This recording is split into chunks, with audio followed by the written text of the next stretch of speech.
The term membrane switches probably means nothing to you, but chances are you use them or at least see them in use daily. Membrane switches are those soft touchpad buttons on the controls of many electrical and electronic devices. For example, the buttons on a microwave oven or on a cash register.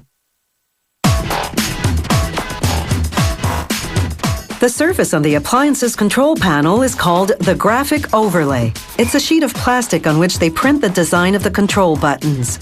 Each button has a membrane switch underneath it. To make this graphic overlay, they first laser print a sheet of acetate film with the design, as many copies as will fit. They lay the film on a polyester screen coated with a light-sensitive chemical. Then, using this machine, they expose the screen to 2,000 watts of ultraviolet light for up to 6 minutes. The light hardens the chemical on the parts of the screen that aren't shielded by the design on acetate.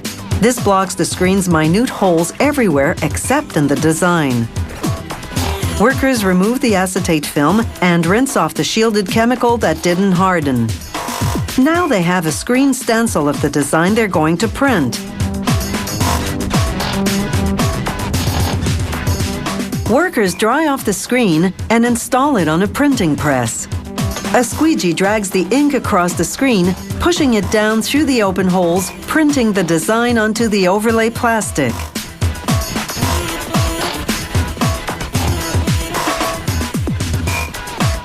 Ultraviolet lamps cure the ink in a matter of seconds.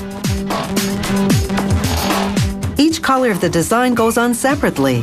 That means that there isn't one printing screen for the entire graphic overlay, but rather a separate screen for each color.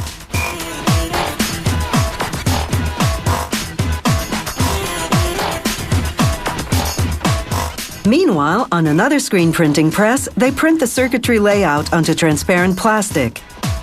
The ink contains silver, which conducts electricity. The circuitry layout will go behind the graphic overlay. Again, they print several at a time. Once the printing's done, it's time to assemble the layers that make up the membrane switch. First, the circuit layer goes onto an adhesive sheet. A roller ensures a solid, airtight bond. This spacer sheet will separate the overlay and circuit layer to prevent contact between the two from being continuous. Over each circuit goes a dome made of nickel-plated stainless steel.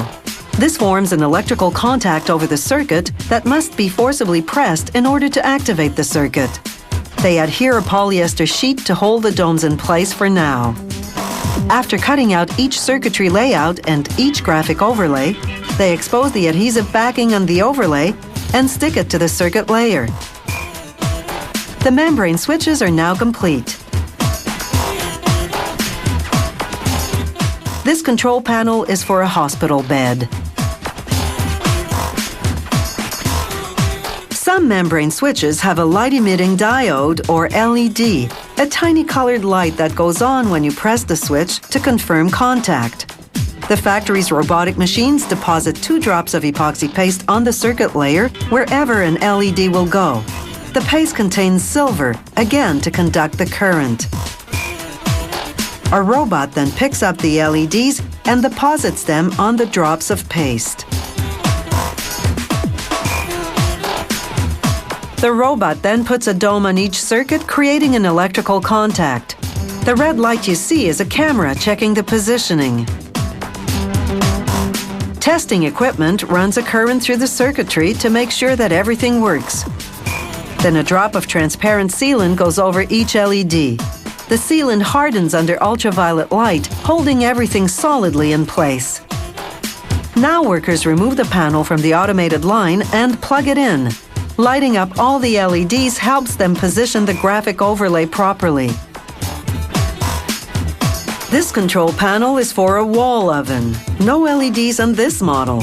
And instead of a dome behind each button, they print an electrical contact using the same conductive silver ink they use to print all the circuitry.